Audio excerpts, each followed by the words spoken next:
See,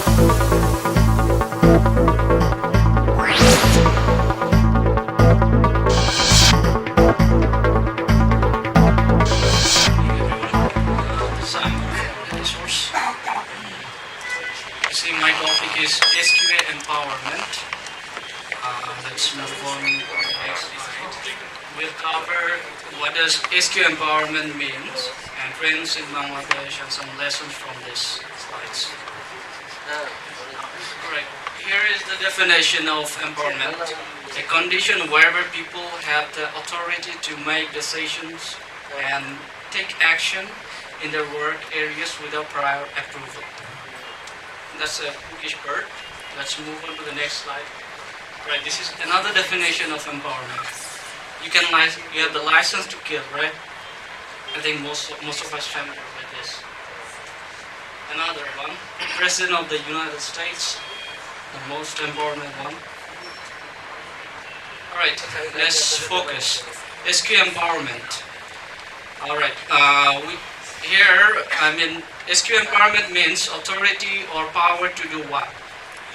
You can make your own decisions, you can participate in the requirement capture, you can set up project schedules, milestones, deadlines, you can participate in process implementation, you can push your team lead, project managers as required, and you can push the developers when needed. You can block a release and make release notes. These are some of the aspects of SQA empowerment. Now, trends in Bangladesh. Let's see what we are practicing in Bangladesh.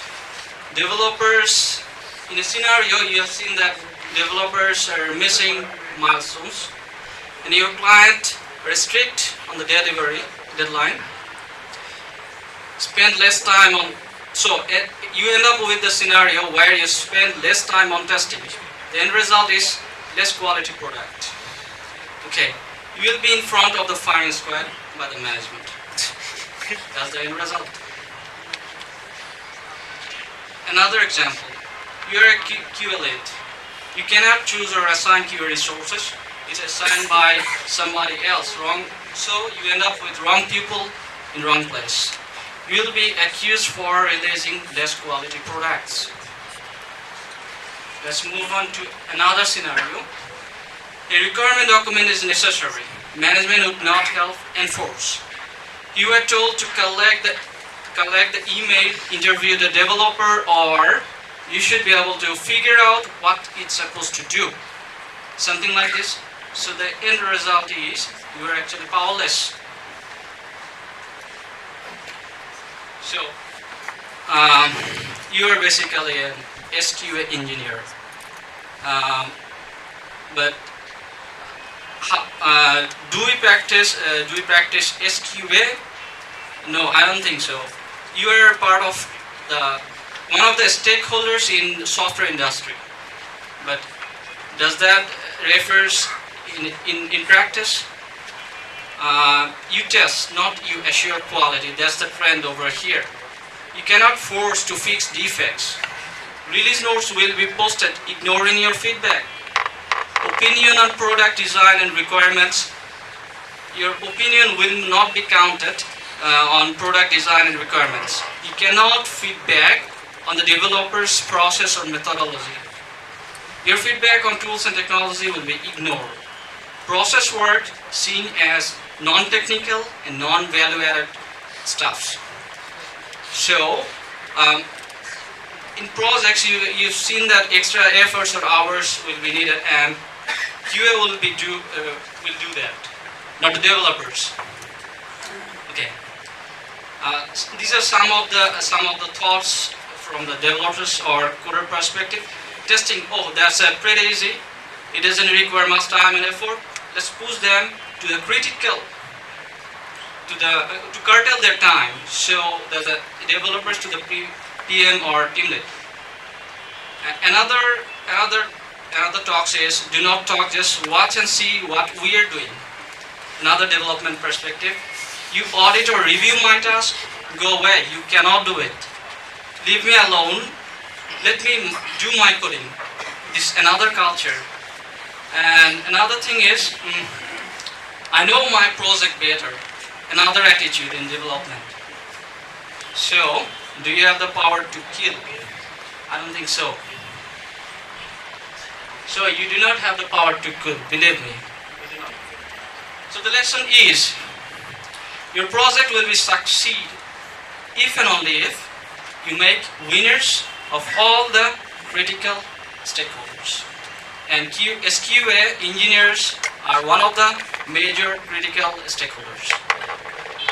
Thank you.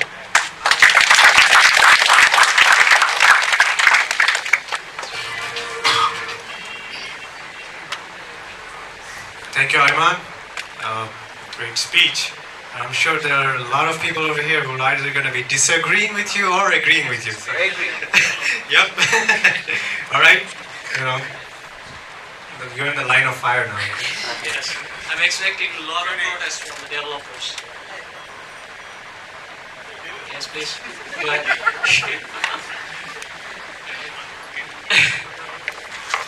It's not actually protest. It's like I'm sharing my feeling with you and how I would resolve this scenario over here. It's like, for example, as I'm from TheraP, I will bring the reference from TheraP.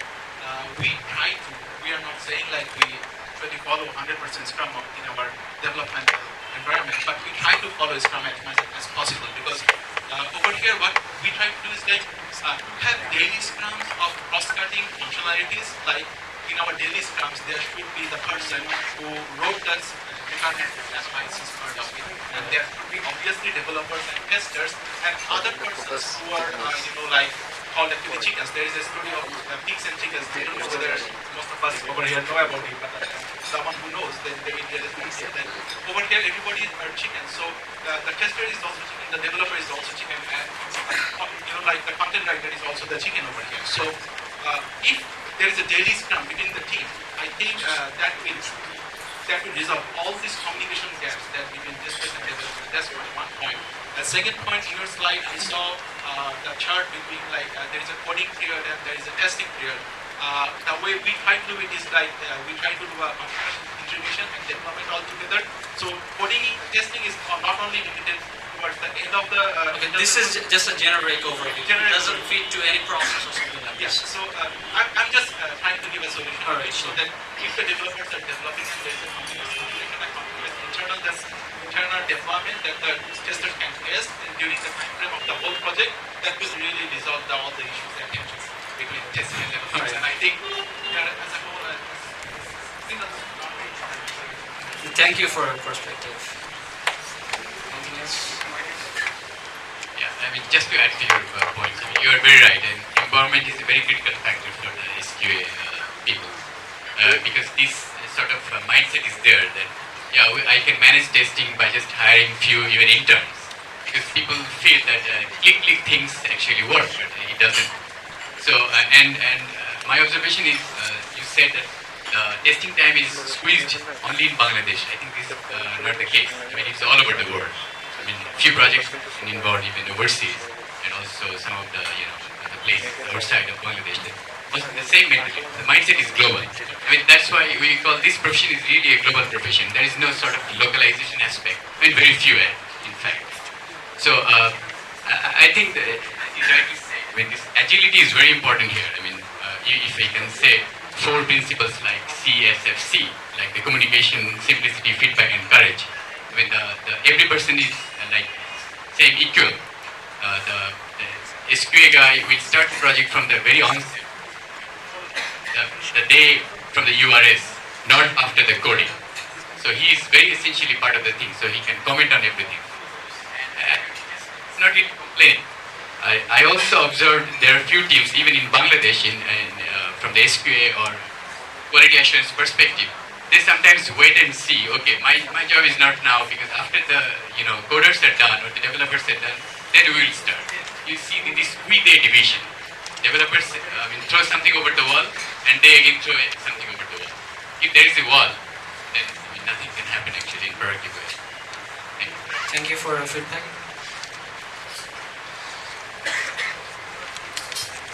I have an observation, just like Kuprazaman Bhai said, these are not trends in BD, these are global trends. I mean, these are just bad trends. It can happen anywhere. It's not only a Bangladesh, only a problem. I have a question for you. I mean, do you want the testing team to have the power to block the release? Is that your point? I do. Do you want to take that responsibility? Yes, I'm ready to get that. Ready to take that. Okay. The problem is the testing team is just part of a whole big team. There is the management team, there is the marketing team, there is the development team, there is the testing team. And you want to have the power to block with the testing team only who has the partial view of the project, not the whole project. True, I'm talking about the QA release. Okay, then you only have a partial view. You don't have the business value view. You don't have the customers. I mean, you don't know about the customer negotiation. Yes, that's part I covered. I talked about the pressure from the project management, pressure from the client. So you cannot do anything about it. You're just squeezed between. The issue I have with you is if the testing team takes the responsibility to block a release, I mean, that's really a big responsibility. And if you block a release and your project fails, you will be blamed for blocking the release. Then again, after the release, you will be blamed again to the SQA guys for the low quality project. Is that I correct? think a better way is not to take the responsibility. I mean, the testing team should not take the responsibility of blocking a release. I think it should be a combined decision, and the decision is actually taken by, by the whole team and mostly the management. Actually. And of course, the management has to hear what the testing team has to say and what the others have to say, and they will make, a judge decision. Thank you.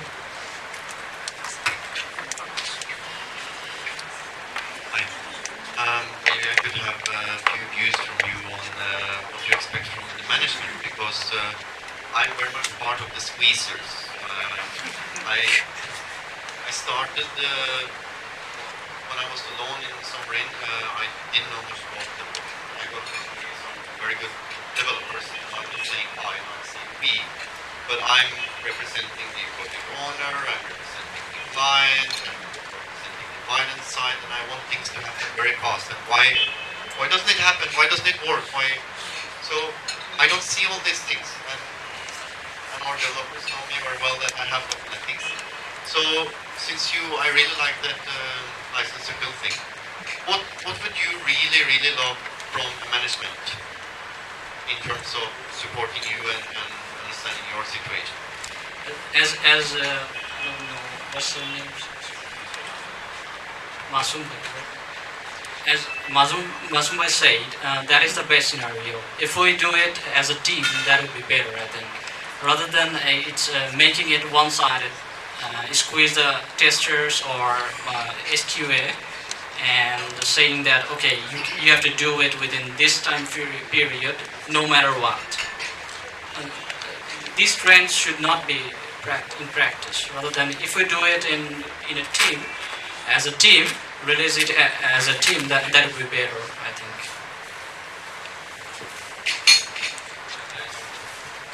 We're running out of time. All right. I guess we can take one last question. Two last questions? All right. This is a hot topic. I knew it. So, actually, in our company, we started practicing the tester, the test engineer. He's part of the development team. He is not doing the development, but he is standing in our stand-up meeting and taking some commitment. So the main what I observed, previously we had a long QA or testing afterwards. So now it's taking continuously. When our developer is completing some task, our continuous integration server is integrating some, the previously done work, and our tester is performing tasks based on his commitment, and he knows what the developer is committing today and what he will test tomorrow. So this is how actually we start practicing. The main advantage is actually the tester is part of the development team, and he is part of the. He is also taking the decision. Like you say, he should have the power to stop the release, but release is not depending on the development team because it has a lot of involvement from stakeholder. Sometimes you might have a lot of issue. For example, the testing, this doesn't work, that should work that way. but sometimes this can be negligible. It's based on the stakeholder. So what we do in Scrum, like we keep it to the product backlog and let the Scrum master, product owner decide what should be the, paid task. That's all. Okay, thank you. I also agree with you. If you give the power to the SQA to participate in the requirement capturing phase, defect analysis phase, that would be great. Okay, this is Zulkar from Agareti. I rather agree with Masoom, and I think SQA empowerment means finding the bug. You have all the rights, but blocking the tickets is part of management decision, and I believe it's all trade-off. I mean, how long you are doing the SQA or how dedicated you are, this doesn't mean that you are releasing a 100% bug-free product. It's practically impossible. Even the Microsoft product has bugs. So this is SQA team. Yeah, yes, okay. But the purpose of SQA is to avoid the unseen cases after the release. So you put the bug list and say that there are some limitation of the product, but release shouldn't be hold sometimes. I mean, it's trade-off and management decision. It should be like that. Do you agree with it? Thank you.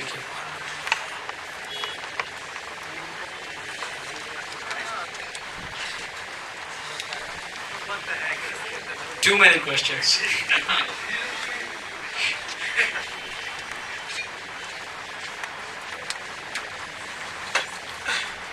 Let's go ahead. Sorry, definitely. Given a tight project, do we have an option to, cut down testing time? I mean, you can hear it? No, I missed you. Okay. It's okay now? Yeah. Okay, cool. Given a tight project, like if you know the delivery date and you cannot extend it, now do you really have an option or worked out policy to deliver something without testing? I mean, what I'm saying is you have to deliver, you know it. So the obvious squeezing part is testing. I mean, you cannot blame the fact that I would rather delivery with bugs and not risk not delivery. Not clear, please. Not Please clear. repeat. I mean, do you have an option worked out, like, can you suggest us something that do not squeeze testing time, rather work out this policy which would work better? So, my first question is why squeezing the time frame of testing?